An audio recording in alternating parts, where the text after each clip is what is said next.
Meus amigos, o Jornal Estado de São Paulo hoje traz uma página dupla analisando a circunstância em que se encontram as oposições no Brasil, e especialmente da pessoa de José Serra, o ex-governador de São Paulo, que foi derrotado por Dilma Rousseff.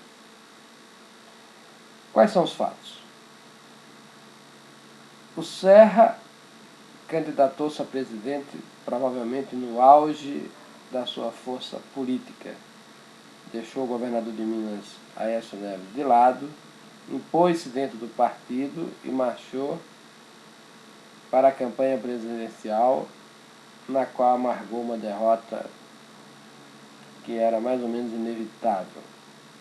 Serra errou em muitos pontos, mas sobretudo errou no posicionamento diante do governo de Luiz Inácio Lula da Silva.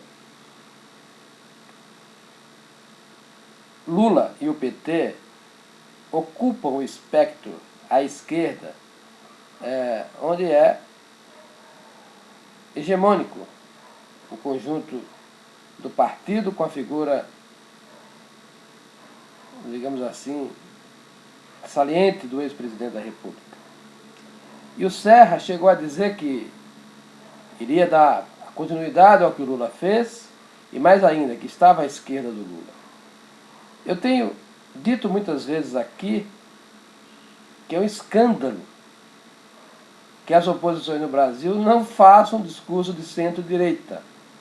A gente está vendo na Europa inteira, mesmo nos Estados Unidos, a movimentação do eixo político é em direção à direita. Mas no Brasil, os políticos estão fugindo desse discurso e estão, digamos assim, se confundindo com o status quo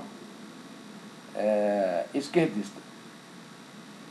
E veio agora o PSD, que o Serra ajudou a fundar. Eu imagino, a minha sensação observando o cenário, isso é uma observação de quem não tem acesso aos bastidores, é que José Serra apoiou o PSD do Kassab, apoiou as dissidências do PSDB, não só em São Paulo, mas as que migraram no país inteiro para o novo partido, e permaneceu no PSDB. Qual é a racionalidade disso? Eu não vejo racionalidade alguma. Se é para ser líder da facção dissidente, que vá junto com ela. Não faz sentido permanecer no partido enfraquecido enquanto seus próprios correligionários, vamos dizer assim, mais próximos, migram.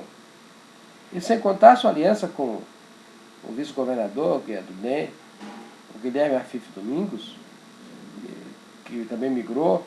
E aí nós tivemos na esteira do Afif tudo o que sobrou do que era a direita do Brasil, Cátia Abreu, Índio da Costa, e parece o Onyx Lorenzoni, gente que é, digamos assim, historicamente alinhada com a oposição de direita, está no novo partido.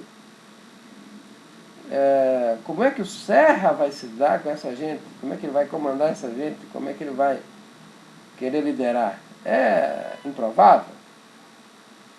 O que nós estamos vendo aí é nascer um grande partido de esquerda com algumas figuras de direita que aproveitaram o momento para escapar às limitações da lei eleitoral. Somente isso.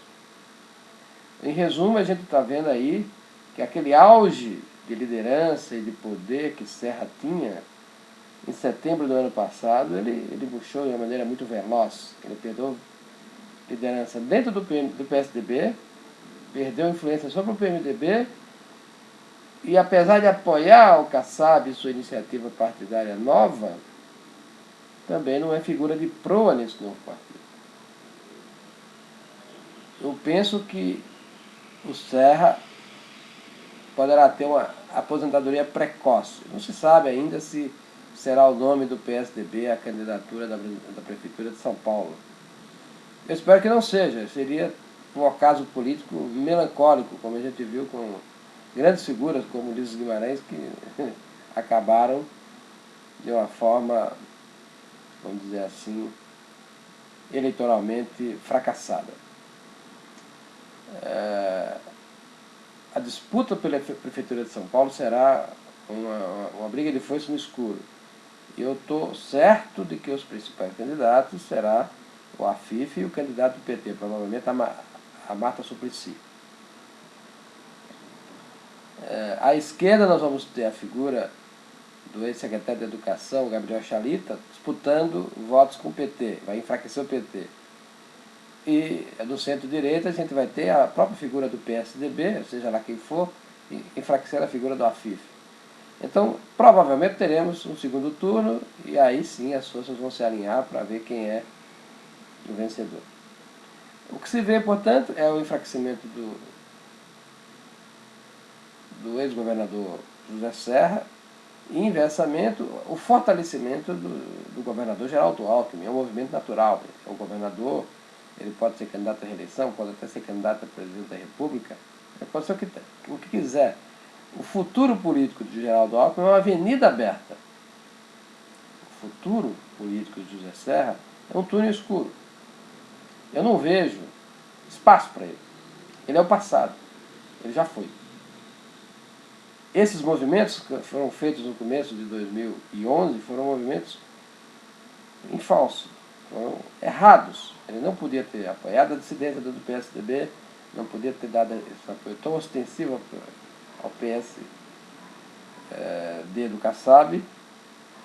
Ele não podia manifestar-se da maneira quase hostil ao poder do novo governador Geraldo Alckmin. Ele não tinha o direito de pedir ao governador para manter o Mauro Ricardo, a figura carimbada dele, na Secretaria de Fazenda. Foi pedir para receber um não. Foi pedir para enfraquecer ainda mais. Meus amigos, o jogo político nacional ele é razoavelmente previsível, mas aqui na capital de São Paulo ele tem esses imponderáveis.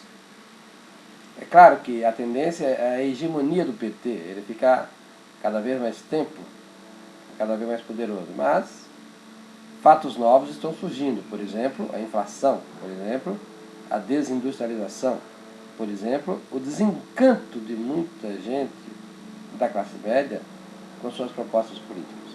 Eu quero acreditar que essa hegemonia do PT poderá não ser tão forte assim daqui a um ano. Eu lamento que o futuro político de José Serra esteja tão ameaçado, vamos dizer assim. Então, não ameaçado, mas tão indefinido. Ele é um quadro político importante, mas na atual circunstância, em virtude dos erros que cometeu, de posicionamento, ele não consegue ter um discurso de esquerda, porque o eleitorado de esquerda tem dono. E ele é incapaz de formular um discurso de direita porque ele tem preconceito contra a direita. Eu acho que o Serra ficou falando sozinho.